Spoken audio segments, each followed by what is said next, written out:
The work began immediately. Taekyung Shin and his engineering team swarmed through the Indomitable like ants, identifying which sections could be separated and still function independently. The plan was madness, but it was the kind of madness that might actually work. The cargo bays can definitely be separated, Taekyung reported to Captain Minho. Each one has its own life support and power grid. If we add small maneuvering thrusters, what about the fusion reactor? Unji asked. Can we split it safely? Not safely, no, Taekyung admitted. But we can divide it into smaller units. Each section will have enough power for basic operations and short-range flight. As the human crew worked frantically to prepare their ship for destruction, something unexpected happened. Valari engineers began arriving on small shuttles offering to help. We know mining equipment, explained Krethex, a young Valari who seemed to be about Changmin's age. We can help modify your ship sections. Changmin stared at the alien in wonder. Krethex's crystalline plates were a beautiful blue-green color, and when he moved, light seemed to dance across his surface. Despite the species difference, there was something immediately likable about him. Can you understand our technical specifications? Changmin asked. Krethex made a sound that might have been laughter. Metal is metal. Power is power. We may look different, but engineering follows the same rules for everyone. They worked together, human and Valari side by side, sharing tools and ideas despite the language barrier. Changmin found that pointing and demonstrating worked better than words most of the time. Meanwhile, on the bridge, Minho was dealing with an unexpected problem. Long-range sensors had detected ships approaching the system. Captain, Jamin reported, I am picking up energy signatures consistent with Threnody vessels. 5 ships, military configuration. Are they coming to help? Minho asked hopefully. Yun Wu, who was monitoring alien communications, shook his head grimly. No, sir, I am intercepting their transmissions. They are here to observe and record what they call the human anomaly. They want to study us? Hanji asked. Worse than that, Hyunwoo replied. They expect us to fail. They want to analyze the wreckage afterward to understand what made humans attempt something so impossible. Minho felt anger burning in his chest.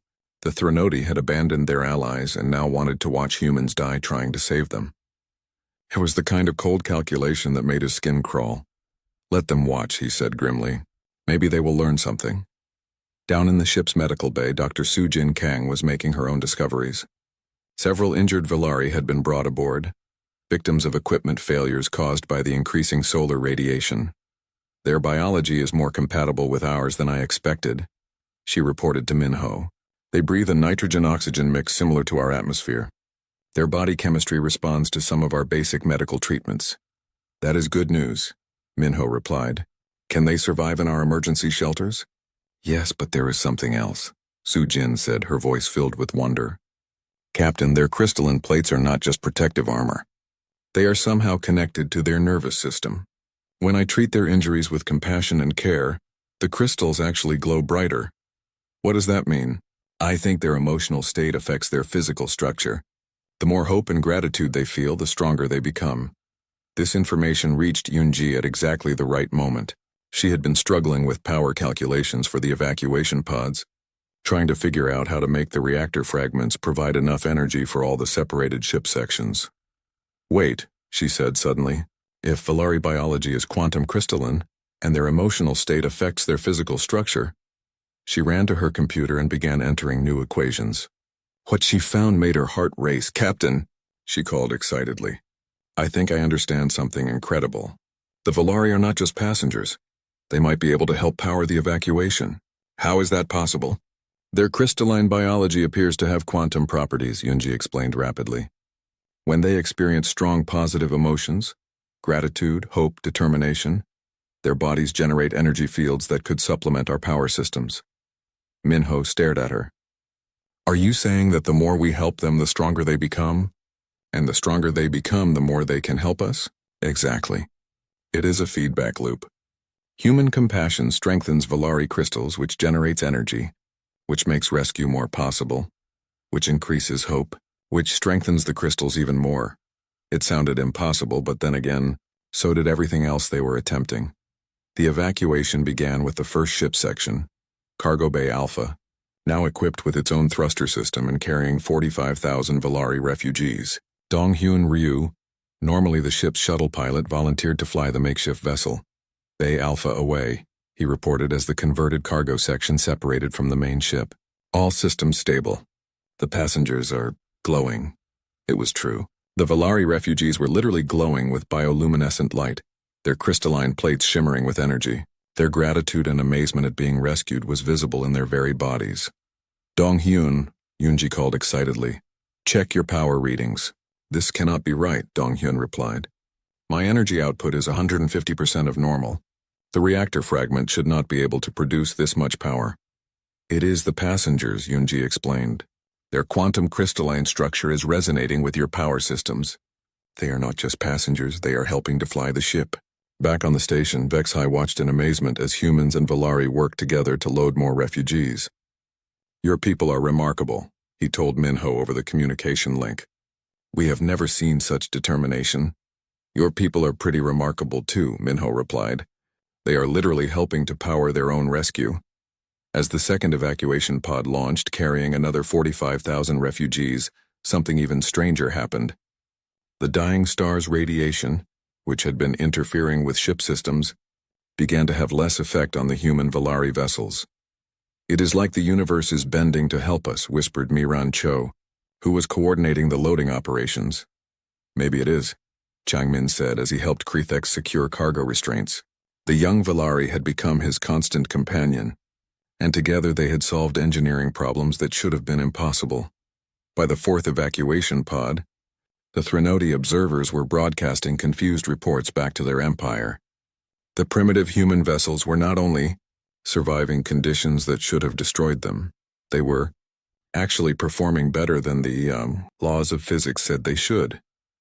The human emotional resonance is affecting local space-time, one Threnody scientist reported. Their determination to save lives appears to be creating quantum tunnels through normal reality. That is impossible, came the reply from the Threnody flagship. Yes, sir. Completely impossible. But it is happening anyway. As the fifth pod launched, carrying Valari families who sang crystalline songs of gratitude, Yoonji made another discovery that changed everything. Captain, she said, her voice filled with awe. I do not think this is just about quantum resonance anymore. I think we are dealing with something much larger. What do you mean? I think consciousness itself can affect physical reality under extreme conditions. When enough beings, human and Valari, focus their will on saving lives, the universe responds. The laws of physics become flexible. Minho looked around at his crew who were working beyond exhaustion to save people they had never met. He looked at the Valari refugees, whose crystalline bodies glowed with hope and gratitude. He thought about the Threnody, watching from a safe distance, unable to understand why anyone would risk everything for strangers. Maybe the universe has been waiting for someone crazy. Enough to try, he said. The sixth pod was almost ready to launch when the dying star entered its final phase. Solar flares reached out like hungry fingers, and the remaining mining stations shuddered under the assault. We need to go now, Vexhai reported urgently. The star is beginning its final collapse. Only one station remained. Station Prime, where Vexhai and the last 200,000 Valari waited for rescue. But there was a problem. The final evacuation pod could only hold 150,000 beings, and someone would have to stay behind to operate the station's systems until the last moment. I will remain, Vexhai said simply, as will 4999 volunteers. We will ensure that everyone else escapes safely. No, Minho said firmly. Nobody gets left behind. Not on my watch. But with less than 2 hours until the star exploded, it seemed like some choices were inevitable. The Indomitable dropped out of faster-than-light travel at the edge of the Valari system, and the crew immediately understood why the Threnody Empire had refused to help. The star at the center of the system was dying in the most violent way possible. Massive solar flares reached out like angry arms, cooking everything in their path.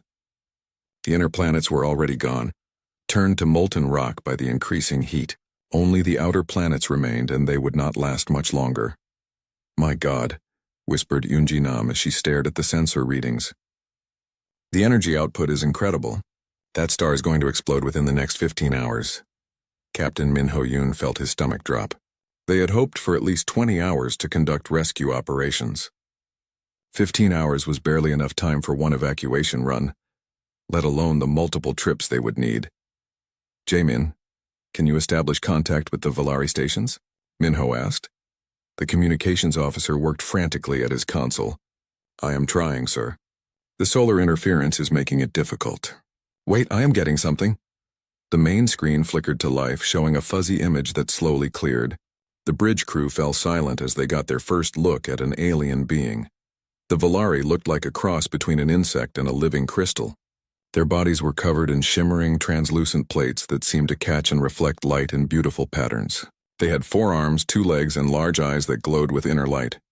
This is Prime Coordinator Vexhai of Valari Station Prime, the alien said in a voice that sounded like wind chimes. Who are you? Your ship design is unknown to us. Hyunwoo Kim stepped forward, his hands shaking as he activated the translation protocols he had prepared. This is the Earth ship Indomitable. We received your distress signal. We have come to help. The alien's glowing eyes widened in surprise. Earth? We have no record of your species in our databases. You are not allied with the Threnody Empire. No, Minho said, taking over the conversation. We are not allied with anyone. We are humans from the planet Earth. We heard your call for help and we came. Vexhai was quiet for a long moment. When he spoke again, his voice was filled with wonder. You came to help beings you have never met? From a species you know nothing about? Yes, Minho replied simply, but why? You gain nothing from this. You risk your lives for strangers. Minho looked around at his crew.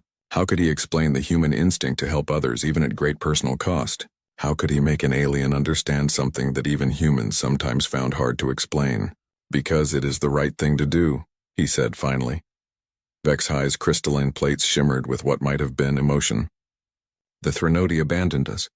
They said we were acceptable losses. They said the risk was too great for beings of our inferior genetics. The anger in the alien's voice was clear, even through the translation system. Jun-Suk Wang clenched his fists. He had worked with mining crews where some people were considered more valuable than others. He hated that attitude, whether it came from humans or aliens. How many people do you have on the stations? Minho asked. 2.3 million across 6 mining platforms, Vexhai replied. Most are civilians, families of the miners, including 800,000 young ones. Yoonji ran quick calculations. Captain, our cargo bays can hold maybe 50,000 beings per trip, assuming they are roughly human-sized. To save everyone, we would need 6 round trips. How long for each round trip? Minho asked. 2 hours, maybe 3 if we push the engines, Yoonji replied. But sir, that means we would need at least 18 hours total. We only have 15 before the star explodes. The bridge fell silent. The math was brutal and unforgiving. They could save some of the Valari, but not all of them. Someone would have to be left behind. Prime Coordinator, Minho said carefully. We need to discuss evacuation priorities. We cannot save everyone in the time we have available. Vexhai's image flickered as another solar flare interfered with communications. Save the young ones first, he said without hesitation. The adults have lived our lives. The children deserve a chance at theirs. Minho felt his chest tighten. This alien leader was willing to sacrifice himself and other adults to save the children. It was exactly what a human leader would say in the same situation. We will save as many as we can, Minho promised. But I want you to know, we are not giving up on anyone. We will find a way. How? Vexhai asked. Your ship cannot hold 2.3 million beings. Minho looked at his senior staff. An idea was forming in his mind, but it was so dangerous he could barely bring himself to think it. What if we use the Indomitable itself as an evacuation ship? He said slowly. Strip out everything we do not need. Use every compartment, every storage space. Turn the entire ship into a refugee transport. Tae-Kyung Shin, the chief engineer, looked horrified. Captain, that would mean gutting our ship. We would lose life support redundancy, navigation backup systems, emergency supplies. If anything went wrong, we would all die together, Minho finished. I know. There is another problem, Yoonji said quietly. Even if we turn the entire ship into a refugee transport, we still could not carry 2.3 million beings. Maybe 300,000 if we packed them in like cargo. The numbers were still impossible. No matter how they calculated it, there was no way to save everyone. Then we make multiple ships, Changmin Kim said suddenly. Everyone turned to look at the young ensign. We take the Indomitable apart and turn the pieces into smaller evacuation vessels. That is insane, Tae-Kyung said. We cannot just break apart a starship and expect the pieces to fly. Why not? Jungmin asked. Each section of the ship has its own life support. The cargo bays have their own power systems. If we add small engines to each section, you are talking about sacrificing our ship, Minho said. Once we break it apart, we could never put it back together. We would be stranded in this system. Better than leaving 2 million people to die, Changmin replied. Junsuk nodded slowly. The kid has a point. I have worked on mining ships that were basically just cargo pods with engines. If we strip this ship down to its basic components, we could create 6 or 7 independent evacuation pods, Yoonji said, her scientific mind starting to work on the problem. Each one powered by a piece of our fusion reactor. Minho felt his heart racing. What they were discussing was technical suicide. They would be destroying their only way home on the slim chance that they could save alien lives. Sir, Jamin said from his station, I am receiving another transmission from Vex High. The alien leader appeared on screen again, his crystalline features more serious than before. Human Captain Minho, we have been monitoring your discussions. We cannot ask you to sacrifice your ship for us. You are not asking, Minho replied. We are offering, but you would be stranded here. You would die with us when the star explodes. Minho smiled grimly. Maybe. Or maybe we will figure out a way to escape. Humans are pretty good at doing impossible things. Vex High's plates shimmered again. Your species is remarkable. We have never encountered beings willing to risk so much for others. Then you have not met the right people, Minho said. Give us 6 hours to prepare. We are going to try something that has never been done before. As the connection ended, Minho looked around at his crew. They were about to attempt something that violated every principle of spaceship design and operation. They were going to tear apart their vessel and turn it into a fleet of makeshift rescue ships. It was crazy. It was impossible. It was exactly the kind of thing humans did when the universe said something could not be done. Captain Min Ho Yoon stood on the bridge of the UES Indomitable, staring at the orders on his screen. He had read them 5 times, but they still did not make sense. Launch immediately for an alien star system. Attempt to rescue unknown life forms. Risk everything on humanity's first contact with another species. Sir? Lieutenant Yoonji Nam, the ship's physicist, looked at him with worried eyes. Are the orders real? Minho nodded slowly. As real as anything can be. We are going to try to save aliens from a dying star. The bridge crew exchanged glances. They had trained for exploration missions, scientific surveys, and maybe some asteroid mining. Nobody had prepared them for a rescue mission to save beings they had never seen. How much time do we have? Asked Jun-Suk Wang, the ship's mining specialist. He was a tough man who had spent years working in the asteroid belts, but even he looked nervous. 60 hours to reach their system, Minho replied. Then maybe 12 hours to get everyone loaded before their sun explodes. That is cutting it very close, Yoonji said, running quick calculations on her tablet. We will have to push the fusion drives harder than they were designed for. Minho walked to the main display screen, which showed a map of local space. The Valari system was a tiny dot at the edge of their range. It might as well have been on the other side of the universe. I will not lie to any of you, he said to his crew. This mission is dangerous. We do not know if these aliens are friendly. We do not know if their biology is compatible with our ship systems. We do not even know if we can communicate with them properly. He paused, looking at each face on the bridge. These were good people, volunteers who had signed up to explore the stars. They did not deserve to die in some alien system, trying to save creatures they had never met.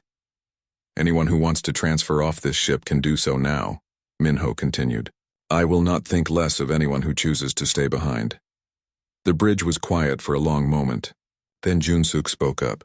Captain, I spent 10 years mining rocks in space. Most of the time it was just me in the emptiness. I always wondered if there was anyone else out there. He smiled grimly. Now I know there is. I am not missing this for anything. One by one, the other crew members nodded their agreement. Yoonji adjusted her calculations for maximum engine output. The communications officer, Jamin Oh, began preparing translation protocols. Everyone moved with quiet determination. Down in the medical bay, Dr. Soo-Jin Kang was having her own crisis. She had no idea what alien biology might look like. How do you prepare to treat patients when you do not know if they have blood, bones, or anything resembling human anatomy?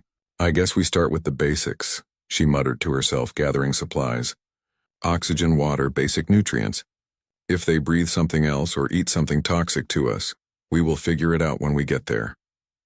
Meanwhile, back on Earth, Secretary General Young Hee Lim was dealing with a different kind of crisis. News of the alien signal had leaked to the media. Every television station and internet site was running wild stories about invasion fleets and first contact protocols.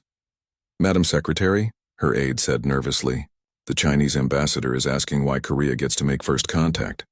The Americans want to know why we did not consult NATO. And the Russians are demanding to send their own ship." Young Hee rubbed her temples. "Tell them we do not have time for politics. Tell them the Valari will be dead in 3 days if we do not act now. Tell them they can argue about jurisdiction after we save some lives." Her aide looked doubtful.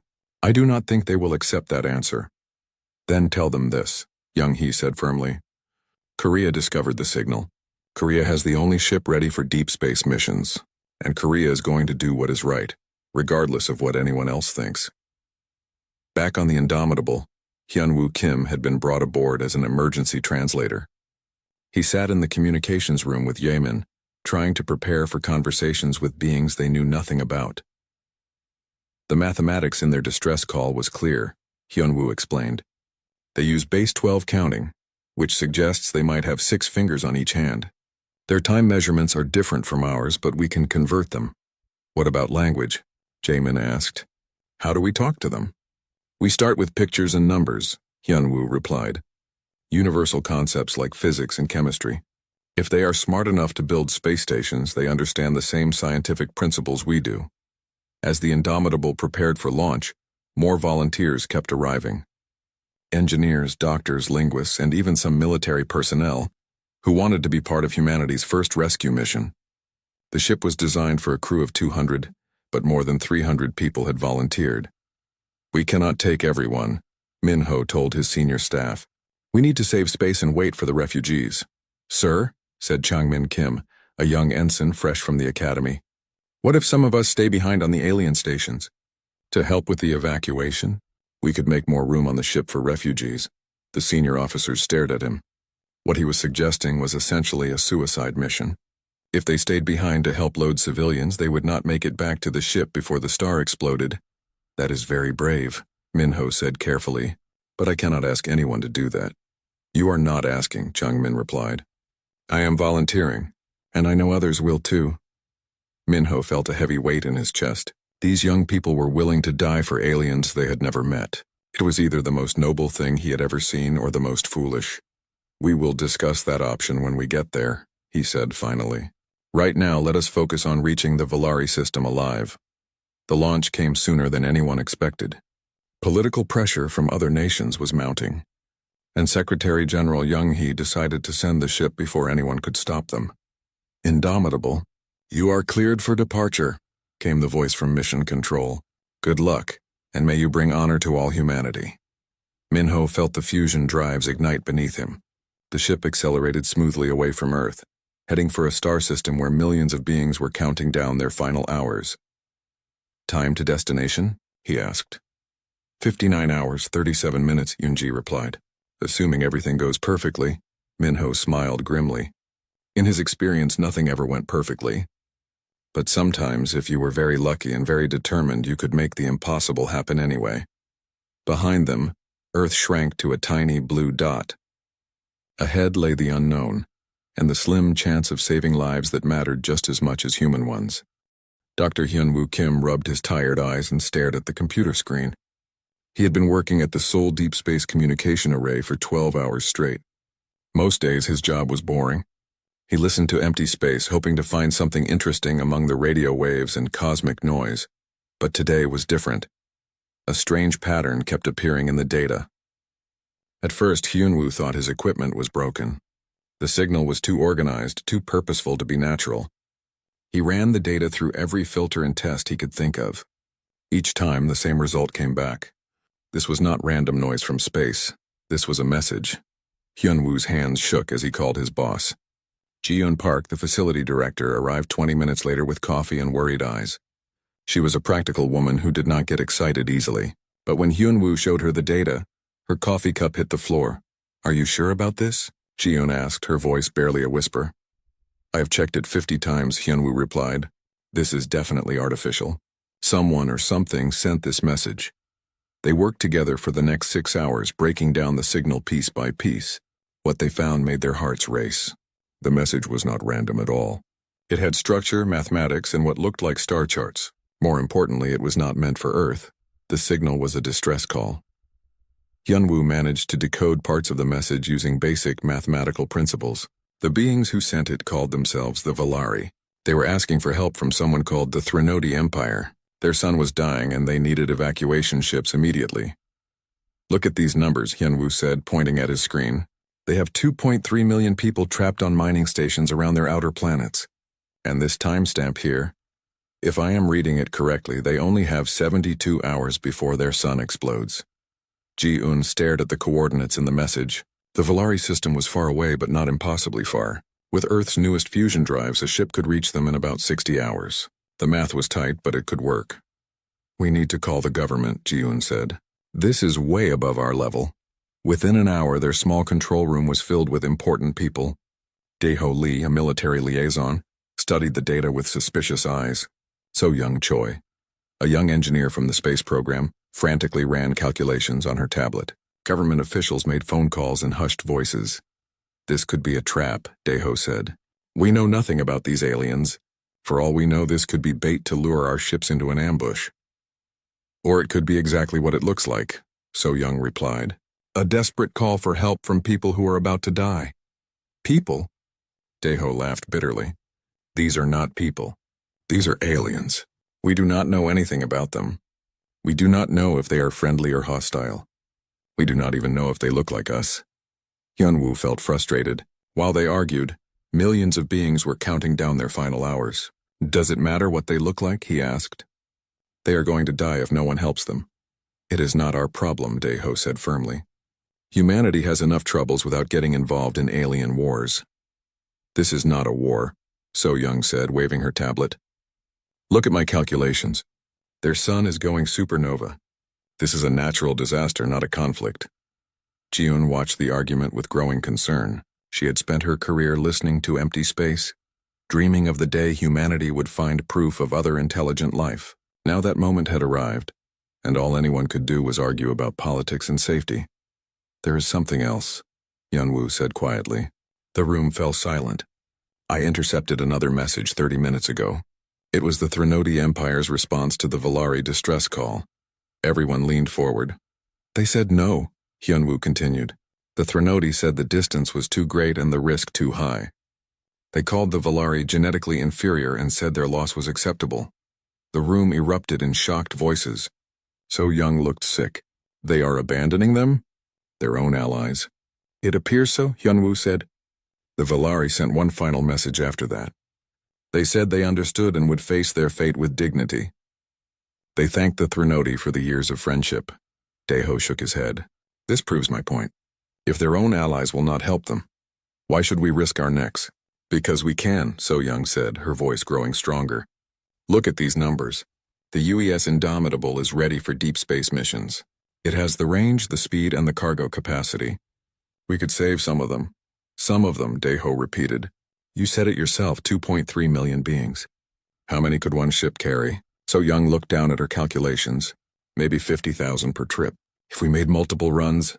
"Multiple runs would take too long," Ji-un said gently. "By the time the ship came back for a second load, the star would have exploded." The room fell quiet again. The weight of the situation pressed down on everyone.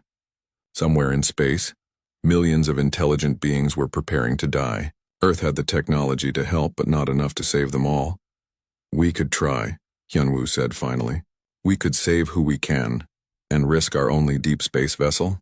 Dae-ho asked. "Risk 200 human lives for aliens we know nothing about?"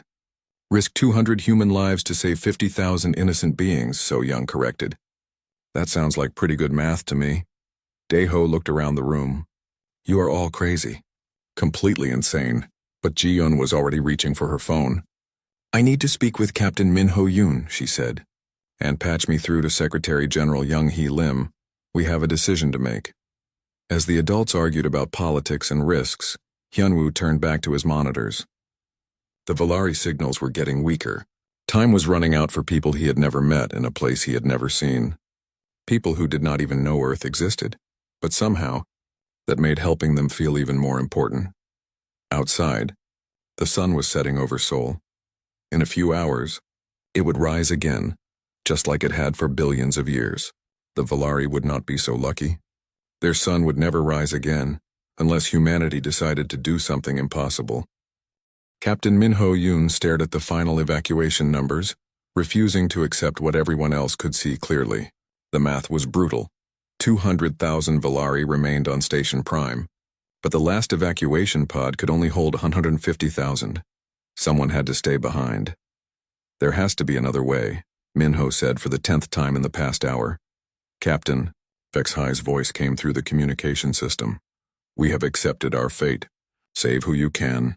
Do not let our sacrifice be meaningless. But Jun-Suk Wang was studying the problem from a different angle. The tough mining specialist had spent years moving massive amounts of cargo through space, and he knew there were always creative solutions.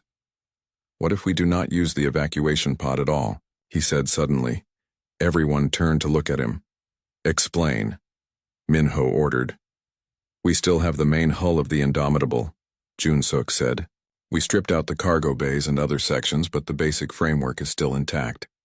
What if we turn the entire remaining ship into one giant evacuation vessel? Tae-Kyung-shin looked horrified. Jun-Suk, that would mean removing life support barriers, tearing out bulkheads, eliminating safety systems.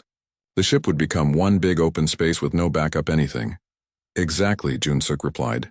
No wasted space for corridors or separate compartments. Just one massive cargo hold that could fit everyone. It would be a death trap, Tae-Kyung protested. If anything went wrong, everyone would die instantly, as opposed to definitely dying when the star explodes? Jun-Suk asked grimly. Min-ho felt the weight of command pressing down on him. What Jun-Suk was suggesting meant gutting their ship so completely that it would barely qualify as a spacecraft anymore. They would be flying a hollow shell through space, hoping it held together long enough to reach safety. How long would the conversion take? He asked. 6 hours with our crew, Tae-Kyung estimated. But sir, I cannot guarantee the structural integrity. We would be flying on hope and luck. Then we better start now, Min-ho decided. And hope we have enough of both. The work began immediately, but this time it was different. Word of the human plan spread through the Valari stations, and something remarkable happened. Thousands of Valari engineers volunteered to help, even though it meant risking their lives on a ship that might fall apart at any moment. Changmin Kim found himself working alongside Krethex again, but now they were joined by dozens of other Valari. The language barrier had largely disappeared. They communicated through gestures, shared tools, and mutual determination.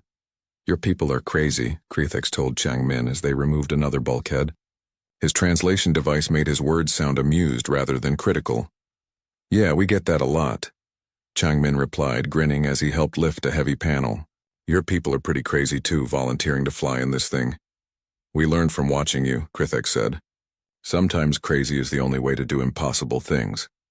Meanwhile, Dr. Sujin Kang was making preparations for the most dangerous medical situation she had ever faced. If something went wrong during the evacuation, she would be treating 200,000 patients in a ship with no medical facilities. I am setting up field hospitals using the emergency supplies, she reported to Min-ho. But Captain, if we lose life support integrity, then we all die together, Min-ho finished. I know, Doctor, but we also might all live together. Those are better odds than leaving 50,000 people behind. As the Indomitable was gutted and converted, the Threnody observation ships moved closer. They had been monitoring human communications and could not believe what they were hearing. They are destroying their own vessel to save aliens, reported Commander Zaltek to his superiors. The ship they are creating violates every principle of safe spacecraft design. And they expect it to work? Came the reply from the Threnody home fleet. Apparently, yes, sir. The humans seem to believe that determination and cooperation can overcome physical limitations. Ridiculous. Monitor their failure and prepare to recover any useful technology from the wreckage. But something the Threnody did not understand was happening aboard the converted Indomitable. As humans and Valari worked together, sharing tools and solving problems as a team, the quantum resonance effect that Yunji had discovered was growing stronger. The Valari workers were not just glowing now, they were practically blazing with bioluminescent energy. Their crystalline plates were resonating in harmony, creating energy fields that seemed to strengthen the ship's modified structure. Captain, Yunji reported excitedly. The quantum resonance is affecting the molecular bonds in our hull plating. The ship is actually becoming stronger as we work together. That is impossible, Taekyung protested, even as he watched his instruments confirm what Yunji was saying. So was everything else we have done today, Minho replied. I am starting to think impossible is just another word for something nobody has tried hard enough to do. With 2 hours remaining before the star's explosion, the conversion was complete. The Indomitable had been transformed from a sleek exploration vessel into something that looked like a giant flying warehouse. Most of the interior walls were gone, replaced by a vast open space filled with emergency life support stations. She is not pretty, Jun-suk admitted, but she will hold everyone. The final evacuation began. Valari families streamed aboard the converted ship, carrying whatever belongings they could manage. Children clutched crystalline toys that glowed with inner light. Adults helped elderly members who moved slowly on legs weakened by low gravity. Vexhai was among the last to board. As the station's leader, he insisted on personally ensuring that everyone else was safely aboard before he left his post. The evacuation is complete, he finally reported.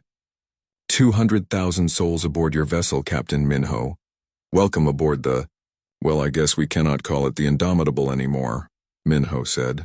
Any suggestions for a new name? Vexhai's crystalline plates shimmered with what might have been amusement. How about Hope? That seems to be what your species runs on. Hope it is, Minho agreed. But as they prepared to depart Station Prime, alarms began blaring throughout the converted ship. The dying star was entering its final collapse ahead of schedule. Captain, Dong-hyun called from the pilot station. The star is destabilizing faster than predicted. We have maybe 30 minutes before it goes supernova. Can we reach minimum safe distance in 30 minutes? Minho asked. Yunji ran frantic calculations. Not with this ship configuration. We are carrying too much mass and our engines are not designed for this load. The bridge fell silent. After everything they had done, after all the impossible things they had accomplished, they were going to be caught in the explosion anyway. There is one option, Do Yeon-hong, the structural engineer, said quietly. We could jettison the remaining ship sections, the command bridge, engine room, life support core, turn those into smaller escape pods, and leave 200,000 people in an uncontrolled ship? Minho asked. Better than leaving them to die in a supernova, Do-yeon replied. Chang-min looked at Krithex, who had stayed by his side throughout the conversion. The young Valari's plates were pulsing with determination. There is another way, Chang-min said suddenly. What if some of us stay behind to pilot the ship manually, guide it to safety while the command crew escapes in the pods? That is suicide, Taekyung said flatly. Maybe, Chang-min replied.